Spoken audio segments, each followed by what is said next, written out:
of their choices. Decision-making comes with the territory. Successful leaders learn from a bad decision and make a better decision the next time. Exceptional leaders make more good decisions than others when the stakes are the highest. This book was inspired by responses I received from leaders around the world to blogs I've written on leadership lessons drawn from some of history's greatest triumphs and tragedies. A leader's character and decision-making ability is revealed during extreme conditions.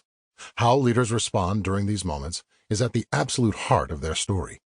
These insightful, stirring stories prompt today's leaders to reflect on their own situation as they seek to replicate the actions of men and women who made a courageous decision in the face of difficult circumstances and changed history. It's as if today's leaders are saying to themselves, if ordinary people placed in extraordinary circumstances can summon the wisdom and courage to make a tough decision, perhaps I can channel their experience and energy to make a tough decision in the circumstances I'm facing.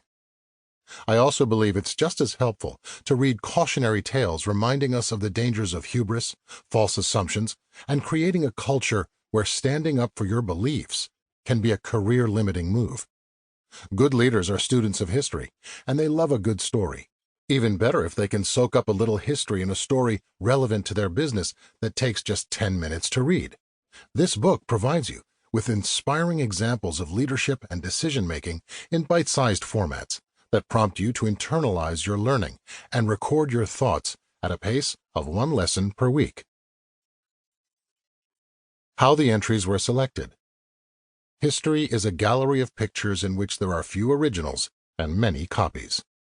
Alexis de Tocqueville. Each of the 52 vignettes, one for each week of the year, illuminates decision-making by leaders in some of the biggest moments in history. In peacetime, in battle, in business, sports, science, technology, government, the arts, and in the otherwise ordinary routine of daily life. The principles, approaches, and insights examined in this book work for any leader in any organization. The lessons transcend size of organization or team, field of endeavor, geography, and time. This book is not intended to be a scholarly work, though the facts supporting each of the 52 vignettes have been established by scholars, historians, journalists, and others. Their work is recognized and recommended in the bibliography. I've combed through more than 25,000 events to uncover little-known or oft-obscured circumstances where, in each case, a leader faced a decision that, once made, reverberated around their world, if not the entire world.